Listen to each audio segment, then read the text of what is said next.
Hello students, आप सभी का बहुत बहुत स्वागत है मेरे यूट्यूब चैनल में। आज हम देखेंगे बाइनोमियल नेट की डेफिनेशन और एग्जाम्पल।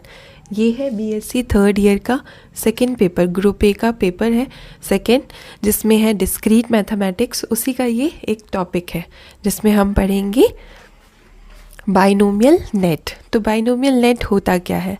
बाइनोमियल नेट एक ऐसा नेट है जिसमें दो वर्टिसेस के बीच में फ्लो रहना चाहिए, ठीक है, और इसको कहते हैं बाइनोमियल नेट। इसको आप बेहतर समझेंगे जब मैं एग्जाम्पल बताऊंगी। यहाँ पर मैं एग्जाम्पल ले रही हूँ और जिसमें मैं बाइनोमियल नेट ड्रॉ करूँगी 3 वेरिएबल के लिए, ठीक है। Binomial net for 3 variables x, y, z। किस तरीके से ड्रॉ किया जाएगा? पहले हम टर्मिनल ले लेंगे t0, यहाँ से t0,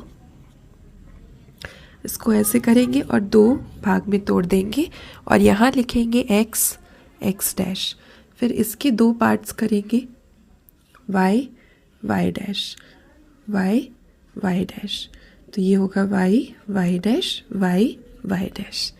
और फिर z करेंगे यहाँ पर z dash, z dash, z dash. तो ये लिख देते हैं z डैश इस तरीके से। और फिर आप यहाँ पर इसको टर्मिनल T1 नाम देंगे, इसको टर्मिनल T2, इसको टर्मिनल T3, इसको टर्मिनल T4। तो ये कहलाता है वर्टिसेस। देखिए T0, T1, इन दोनों के वर्टिसेस के बीच में फ्लो है, ठीक है, वही कहा गया है डेफिनेशन में। कोई भी 2 टर्मिनल ले लीजिए, कोई भी 2 वर्टिसेस ले लीजिए, उनके बीच में फ्लो बना रहना चाहिए, उसी को कहते हैं हम बाइनोमियल नेट।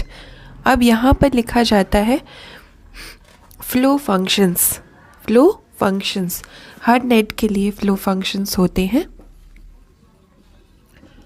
और फ्लो फंक्शंस लिखने के लिए क्या किया जाएगा? हमें पहले फ्लो लिखना है वर्टेक्स T0 से लेकर वर्टेक्स T1 पर, तो उसको नाम देंगे F01। तो यहाँ पर आने के लिए 0 से 1 पर आने के लिए एक ही बात है x, y, z। तो इसमें सिर्फ एक ही आ जाएगा term x dot y dot z। फिर हम देखेंगे वर्टेक्स 0 से लेकर 2 के लिए कितनी पॉसिबिलिटीज़ है। तो एक आपका ये है, एक इस तरीके से है और एक इस तरीके से, कह लीजिए 3 पाथ है। तो तीनों लिखे जाएंगे। पहले लिखेंगे x, y, z डैश, ये लिख दिया मैंने। अब मैं लिख रही हूँ x, y dash, z, x, y dash, z। और एक और है x डैश, y, z। फिर 0 टर्मिनल से T3 पर जाने के लिए कितनी पॉसिबिलिटीज़ है? सेम वही यहाँ पर भी 3 पॉसिबिलिटीज़ है इस तरीके से। तो पहला लिखेंगे x, y dash, z dash. फिर सेकंड है x, ये हो गया है x dash, y, z dash. और एक और पॉसिबिलिटीज़ है x dash, y dash, z। तो ये तीनों मैंने लिख दी। अब T0 से T4 वर्टेक्स पे आने के लिए कितनी पॉसिबिलिटी है? एक ही है। तो ये आ गया हमारा flow function for the binomial net of 3 variables. 3 variables के लिए जो बाइनोमियल नेट बना है उसके 4 फ्लो फंक्शंस बनेंगे।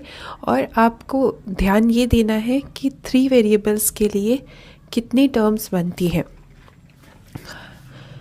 3 वेरिएबल्स के लिए टर्म कितनी होती है? 2 to the power 3 मीन्स 8।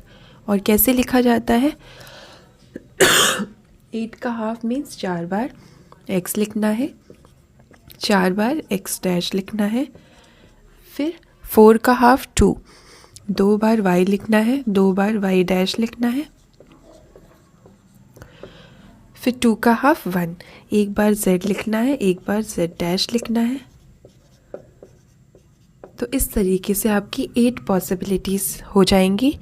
ये 8 इसमें आ जानी चाहिए जो आपके फ्लो फंक्शंस है। आप देख सकते हैं, कंपेयर भी कर सकते हैं। ये 3 है, ये 3 है, 6, 7, 8 पूरे लिखे गए हैं, मीन्स ये करेक्ट है, ठीक है। और कोई भी टर्म रिपीट नहीं होनी चाहिए, ये भी ज़रूरी है। तो ये कहलाता है आपका binomial net for 3 variables x, y, z।